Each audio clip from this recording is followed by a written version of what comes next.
6-ton iconic altar stone at the heart of Stonehenge originated from northeastern Scotland rather than southwest Wales. The discovery shows that its construction was a far greater collaborative effort. A 5,000-year-old monument built without wheels, cranes, or metal tools. Now, we finally know who built it. Stonehenge has baffled scientists, theorists, and historians for centuries. Was it a temple, an alien site, or something even more extraordinary? New discoveries, including cutting-edge DNA analysis and astonishing archaeological evidence, are revealing long-lost truths. The builders came from distant lands, carrying knowledge, culture, and a purpose that spanned generations. The monument evolved for over 1,000 years, shaped by migration, ritual, and power. These revelations don't just answer old questions, they transform our entire understanding of ancient history. A monument built without wheels. Stonehenge wasn't just built before the Industrial Revolution, before cranes, steel, or trucks. It was built before the wheel even existed in Britain. That single fact alone makes it one of the greatest feats of prehistoric engineering ever attempted by humankind. When you stand before those massive stone columns, it's hard to imagine that they were moved by people using only what nature gave them: wood, stone, rope, and muscle. But somehow they did it. The site sits on Salisbury Plain in southern England, a landscape that 5,000 years ago was wild, untamed, and scattered with early human settlements. Around 3100 BC, Neolithic people began constructing a large circular ditch and bank enclosure, using nothing more than deer antler picks and stone tools. These people didn't have bronze, iron, or even pottery in wide circulation. And yet, they embarked on a building project so large, it would take generations to finish. The early construction was made of timber posts placed in deep pits called Aubrey holes. That was just the beginning. As centuries passed, new groups arrived, each one adding something more permanent. By around 2600 BC, they began hauling in bluestones from Wales, over 200 miles away. Each stone weighed up to 4 tons. Later came the sarsen stones, even bigger, hauled from Marlborough Downs, roughly 25 miles away, some weighing over 40 tons. Now pause for a moment and consider this. There were no roads, no carts, no wheels. So, how did they do it? The most widely accepted theory involves wooden sledges and log rollers. Teams of people likely positioned each massive stone atop a set of greased logs. As the stone moved forward, the back logs would be pulled from behind and placed in front again, a slow, relentless cycle of rolling and dragging. For steeper terrain or river crossings, some believe the builders fashioned large rafts or used grooved wooden tracks, possibly lubricated with animal fat or water to reduce friction. According to recent theories, bluestones could have come from abroad, that is, taken by water, along the Welsh coast and up the River Avon to get them closer to the site. Surely, carrying these bluestones was still dependent on excellent coordination, skill, and manpower. Yet it does raise the question about how they managed to raise that stone into the vertical position, some standing over 20 feet high, or how it was done, just getting the horizontal lintel stones placed on top so perfectly. Archaeologists suggest that the standing stones had earth ramps built to them. Perhaps workers then pulled the great slabs up the slope and lowered them into position through ropes, gravity, and precision. A bigger question comes up. Why? Why should those prehistoric societies, however disorganized they were with no written records, no kings or empires, and no modern tools, dedicate so much time and sweat to cutting and hauling massive stones right into the middle of the English countryside? And why for a project that would take not just one lifetime, but dozens? According to some historians, The effort itself was the point. Building Stonehenge might have served as an incredible unifying engine, a sacred community endeavor, granting people a sense of purpose and identity. Or, as some others state, it may be religious, even marking the sun and the stars. Or maybe it's political, a territorial marker demonstrating the power and reach of tribes that were living there.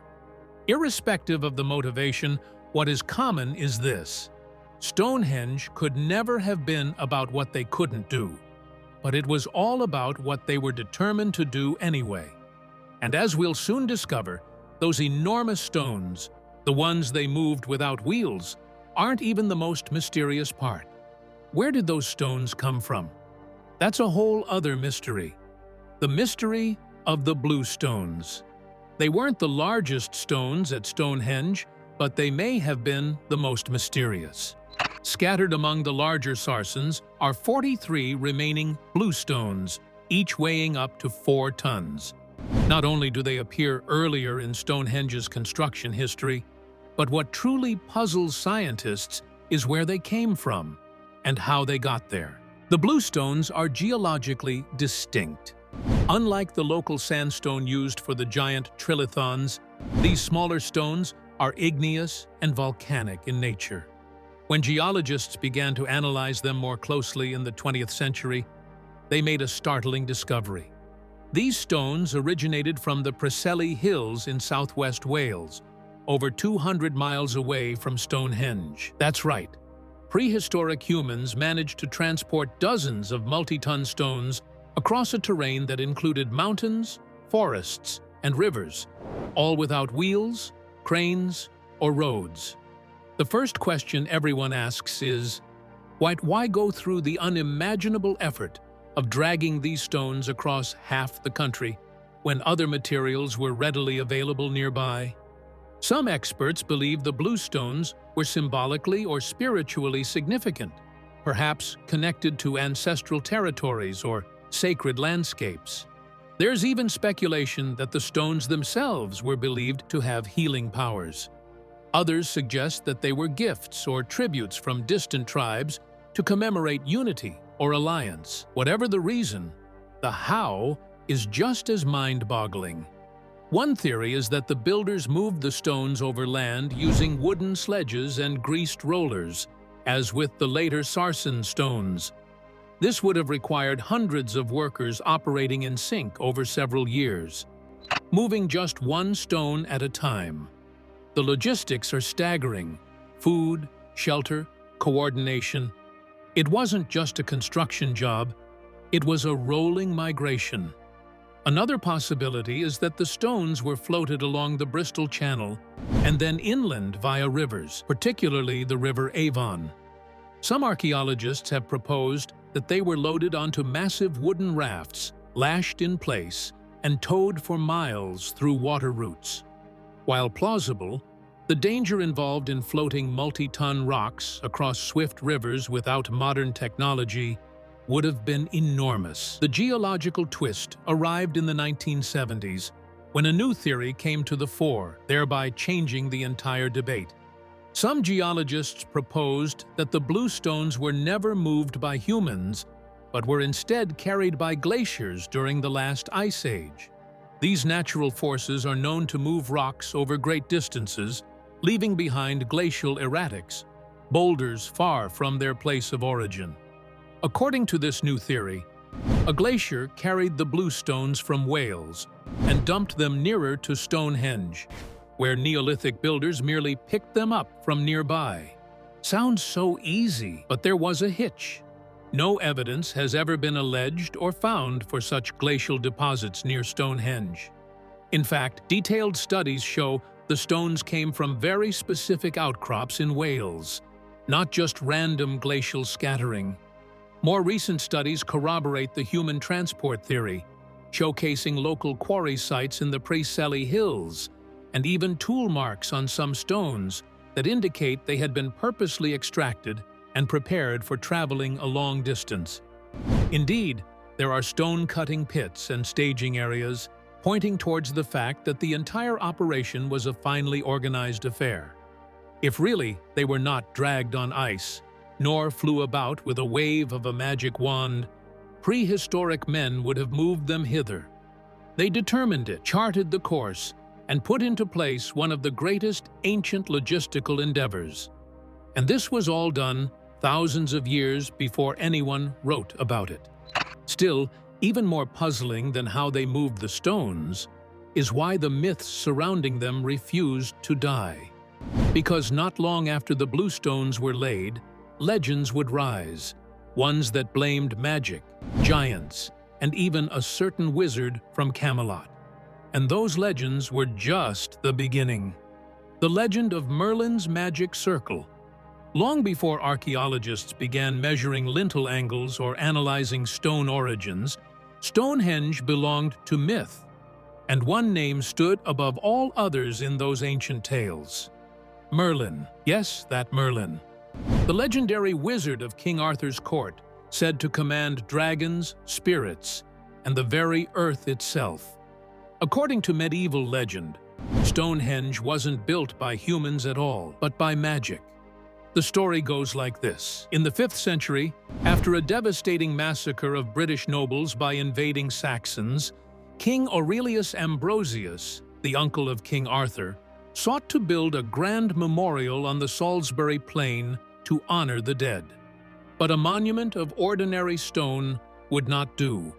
He needed something powerful, something eternal. So he turned to his trusted advisor, Merlin, who offered a bold solution. There existed, he said, a circle of giant stones in Ireland, placed there by ancient giants and imbued with magical healing powers. These were the Giant's Ring, made from stones that, legend claimed, came from Africa and had been arranged in Ireland by supernatural beings. Merlin instructed the king to send an army to retrieve them.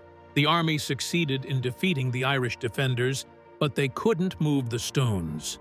That's when Merlin stepped in, summoning his magic to lift the massive megaliths and fly them across the sea to England, where he arranged them in the sacred circle we now call Stonehenge. The tale, first recorded by Geoffrey of Monmouth in his 12th century work, Historia Regum Britannia, is part folklore, part nationalist pride, and part poetic imagination. But for centuries, this myth became accepted history. People genuinely believed that giants, wizards, or other supernatural forces had erected Stonehenge. After all, how else could it have been built without tools or machines? There are many myths besides the Merlin tale that did not let the commonest imaginary minds shrink under their pressure. Some stories claimed that the stone burial place involves the two kings, Uther Pendragon, father of King Arthur, and King Aurelius. Some others claimed that these stones were much older than the flood described in the Bible, and that they might be connected to some kind of lost civilization or survivors from Atlantis. Even Julius Caesar's Romans would believe that ancient Druids must have erected the site long before them. It isn't just a myth, however. It is something much more interesting. A peek into the psyche of the people who have told such stories. To a medieval mind, it was not merely a puzzle in architectural construction, but the remains of some divine or cosmic power. Its design seemed too perfect, its stones too massive. Myths grew up not just to explain whence it came, but why it had to exist at all. It had to be magical. That was the only explanation they would accept. Fast forward a few centuries to the present time, and Merlin's involvement has long since been regarded as a myth. Yet that has not stopped the people from embracing the place for its supposed deep spiritual significance. Even today, groups of modern Druids and pagan spiritualists convene at Stonehenge, marking the solar alignments with the ancient stones during the summer and winter solstices. And ironically, they are probably closer to the truth than they realize. No magic, but actually, astronomy would have a great deal to do with the originally intended purpose of Stonehenge. The alignment of the stones with solar happenings, such as the summer solstice rising sun, suggests a very sophisticated understanding of celestial evolution, by those who built the site. So was Merlin real? Probably not. But the idea that Stonehenge was a site of mystery, ritual, and cosmic meaning was not something invented by medieval minds. It probably had roots that extended back thousands of years. Still, as fanciful as the legends are, they overshadowed the real builders for centuries. Because, as it turns out, the truth wasn't one of sorcery or giants. It was human effort, in waves, over generations. And the next chapter in this puzzle finally reveals who they were. Druids, Danes, and the wrong theories. For hundreds of years, the mystery of Stonehenge fueled wild theories, and many of them pointed to the wrong culprits. From Celts and Druids to Vikings and Romans, almost every group that once touched British soil was blamed for the creation of Stonehenge. But as science advanced, one thing became clear. Almost all of them got it wrong. Let's start with the Druids, the most persistent and, ironically, most disproven theory. In the 17th century, an English antiquarian named John Aubrey surveyed the Stonehenge site and concluded that the monument must have been built by Celtic high priests, commonly known as Druids. These mystical figures were deeply tied to nature, known for their ceremonies involving oak trees, sacred groves, and the cycles of the sun and moon. Their reputation for spiritual wisdom and powerful rituals made them the perfect fit, at least on the surface. Aubrey's idea was popularized and expanded by William Stukeley, another 18th century antiquarian who fully embraced the Druid theory. He even claimed Stonehenge was the center of Druid worship and pilgrimage. These early theories aligned well with the romantic views of Britain's ancient past, filled with mysticism and forgotten wisdom. Even today, modern neo-Druids gather at Stonehenge during the solstices, donning robes and performing rituals to honor their spiritual connection to the site. To many, it seems only natural, but there's one big problem. The Druids didn't exist when Stonehenge was built. Archaeological dating proves Stonehenge was constructed between 3000 BC and 1600 BC, while the Druids, as described in Roman records, didn't appear until at least 1,000 years later during the Iron Age. In short, they arrived too late to build it. They may have used the site long after it was constructed, but they weren't the architects. The next group was the Danes, better known to many as the Vikings. Some of the early historians took the Nordic intruders as likely scaffolding builders, pointing out the similarities between Norse stone monuments and Stonehenge. Even in the 17th and 18th centuries, the theory was embraced by quite a few people, especially in light of the mysterious runes found elsewhere in Britain. To bring the matter to an end in the meantime, however, this theory proved to hold as much water. The timeline would not fit. They arrived in Britain in the 8th century AD, more than 2 millennia after the earliest construction at Stonehenge. Other theories attempted to go even further into the past, or out of reach. Some 19th century scholars claimed that Greeks or Romans brought the knowledge of stone architecture to Britain and taught the natives how to build Stonehenge. Others even went to the extent of asserting that the Egyptians bore such progress north and erected the monument using knowledge they borrowed from their pyramid-building past. All these theories were fueled by ethnocentric biases, which assumed that ancient Britons couldn't have possibly built something so sophisticated without help from some more advanced civilization. Nevertheless, modern archaeology dashed these ideas into pieces. Researchers were able to examine and date animal bones, tools, funerary remains, and pollen samples, all revealing that Stonehenge was truly a product of the home front. It was not something bestowed by invading foreigners or mythical seers. It was built by Neolithic farming communities who lived and died on British soil thousands of years before recorded history. They were agrarian people living in villages, raising livestock and growing crops, while organizing labor for some of the greatest feats of human construction of their time. And there were more groups involved. From 1,500 years over several waves, different groups contributed additions, modifications, and restructurings to the site. Everyone put their mark on it. Some brought new stones, others repositioned the layout, while others engaged the site for burial or ceremonial acts. It was a living monument, steadily reshaped by the culture that inherited it. And as we'll see next, these people may have had a purpose more profound than anyone imagined, one written in the stars themselves. The real builders. For centuries, the search for Stonehenge's architect focused on a single answer: one people, one culture, one moment in time. But the truth that science has slowly revealed is far more complex, and in many ways, even more fascinating. Stonehenge wasn't built by one group. It was built by many. Archaeological discoveries over the last few decades have forced researchers to rethink everything they thought they knew. Stonehenge wasn't a project. It was a legacy.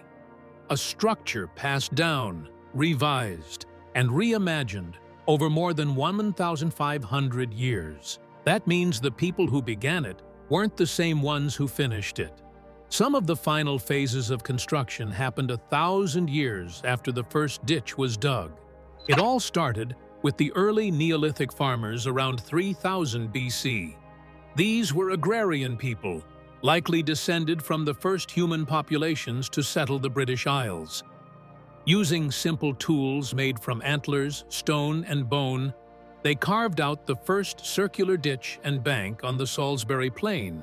This wasn't just a trench, it was sacred geometry, a boundary line for what was likely a ritual or ceremonial site. Within it, they dug the Aubrey holes and 56 pits arranged in a precise circle, which may have once held wooden posts or even stones. But these early builders didn't work in isolation. Genetic evidence now shows that around 2500 BC, Britain underwent a major cultural shift. A wave of new people arrived, immigrants from continental Europe, who brought different technology, ideas, and beliefs. Some studies suggest they may have come from as far as modern-day Turkey or Anatolia, spreading through Europe and eventually reaching Britain by sea or land. Rather than destroy the old monument, these newcomers adopted and expanded it. They brought with them metal tools, livestock-based agriculture, and most importantly, the knowledge and resources to move massive stones. They added the iconic sarsen circle and trilithons that now define Stonehenge's image. This new phase introduced stones weighing up to 40 tons, transported from 25 miles away without wheels. For what reason would they do that? Because Stonehenge had now transformed into more than the place of its construction. It had become a symbol, a place of power, a tradition, and an identity. Every culture that collided with it did not try to erase it, but add meaning to it. Thus, Stonehenge became a monument to continuity, shared heritage across generations. The next to arrive were the Beaker people, who foraged throughout Europe during the late Neolithic and into the Bronze Age. The word derives from the name attached to their distinctive bell-shaped pottery. They seem to have left a large amount of grave goods and tools, even burials, around Stonehenge, indicating that the function of this monument had now probably changed, becoming a burial ground for elite families or leaders. The vision being held forth consistently across the centuries, as though transferred from one person to another, leaving one guardian for their place in the alignment, did not abandon the site and actually preserved and enhanced it by ensuring that the key stones were still together in line with the summer solstice sunrise and winter solstice sunset. Each culture had done what was sacred to them, where the original intention was concerned for that design, as though they all knew to celebrate that which was from the past. There is evidence linking some of the distant communities. Studies of animal bones discovered around the area of the site indicate people gathered from all corners of the British Isles, Scotland, Wales, and beyond, to come together at Stonehenge. Some arrived with pigs, cattle, or ritual objects, pointing to the suggestion that this site was at least something like a national center where the people came to celebrate ritual events or reunions. And that brings us to the most intriguing part of the mystery. What was it all for? Was it religion, power, or something written in the sky? The answer lies in the next chapter, because Stonehenge may not just be a monument. It might be a cosmic machine, unlocking Stonehenge's true purpose. After decoding who built Stonehenge, the next question is even more haunting. Why? What drove ancient people to spend generations hauling stones the size of buses, arranging them in precise geometries, and returning again and again to rebuild and realign? Was Stonehenge a calendar, a tomb, a temple, or something no one has fully guessed yet? Let's begin with the theory that has received the most modern support: Stonehenge as an astronomical calendar. Researchers have long been fascinated by how several key stones align with celestial events. Most famously, on the summer solstice, the sun rises directly above the heel stone, casting a shaft of light into the heart of the monument. On the winter solstice, the sun sets in alignment with the central altar and trilithons. That kind of precision is no accident. Recent studies of the stone positions show that the builders were tracking solar and possibly lunar cycles.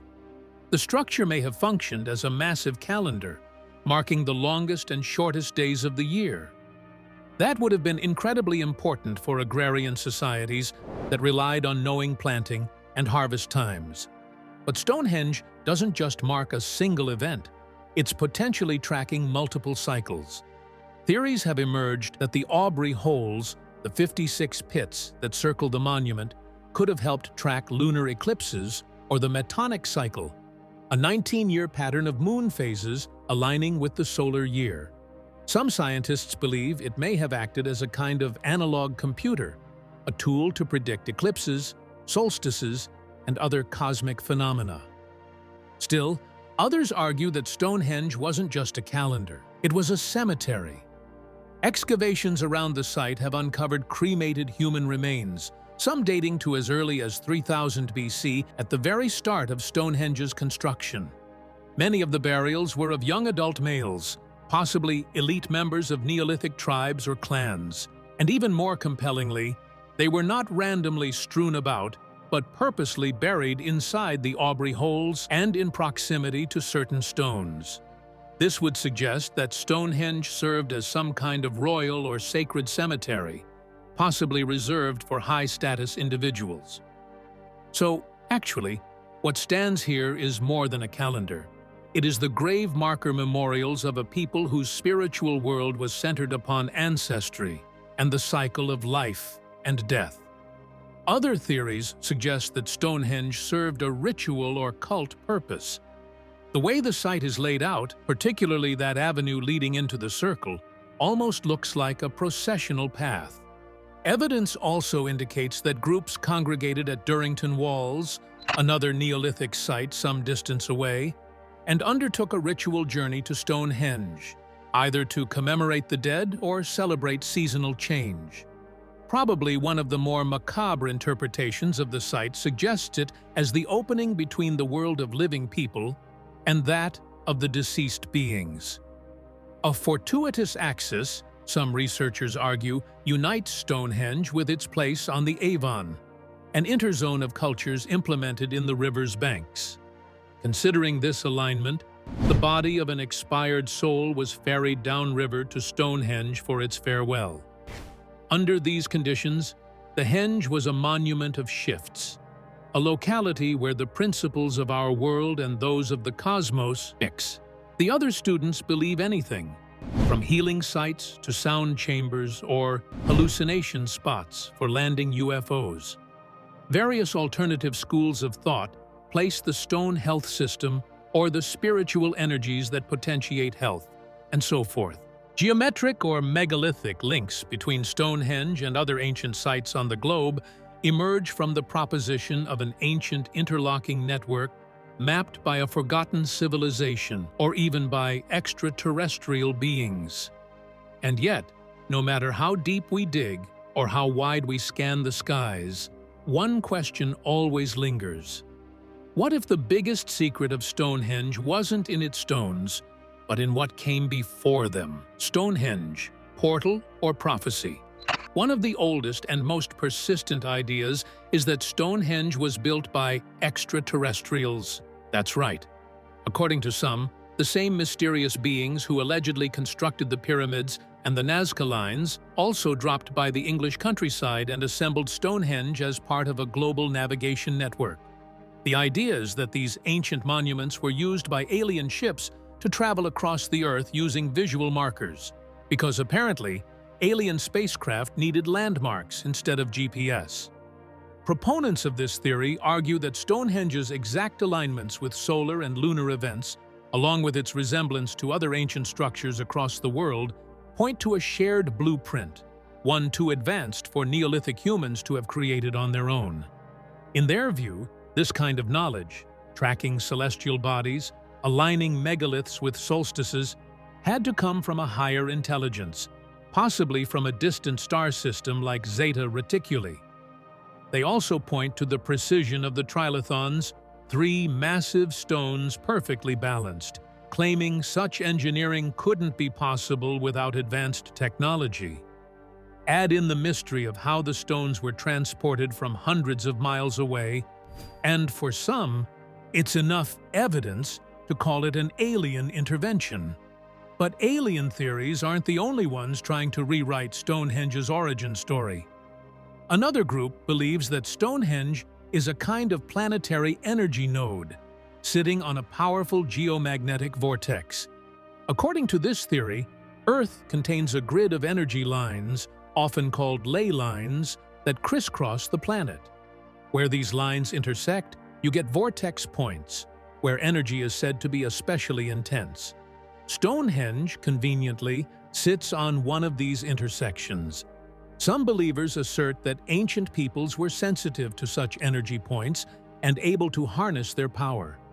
They claim that Stonehenge was not only placed for the spiritual or astronomical purpose, but rather for the energetic one.